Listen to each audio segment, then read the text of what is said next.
హల్లెలూయా. దేవుడు ఉన్నారని నమ్ముతున్నారా? ఎందుకంటే నేను చెప్పే సాక్ష్యం ఇది కేవలము నా సొంత మాటలు కాదు. ఎందుకంటే చాలా దూరం వెళ్ళి చావును చూసి వచ్చినవాడిని కాబట్టి ఈరోజు నేను చెప్తున్నాను.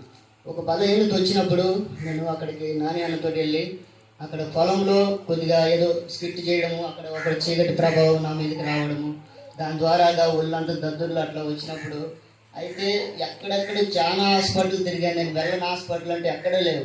చాలా హాస్పిటల్ తిరిగినప్పుడు ఎక్కడికి వెళ్ళినా కానీ నాకు ఒకటైతే డాక్టర్లకి ఇంకొకటి అర్థమైపోతుంది అక్కడికి వెళ్ళినప్పుడు. అంటే నా యొక్క బలహీనత డాక్టర్లకు కూడా అందచెక్కట్లే. అయితే అక్కడికి వెళ్ళినప్పుడు ఏమంటున్నట్టు ఏదో ఒకటి చెప్పి పంపించేస్తారు కానీ నాకు ఏది కాల.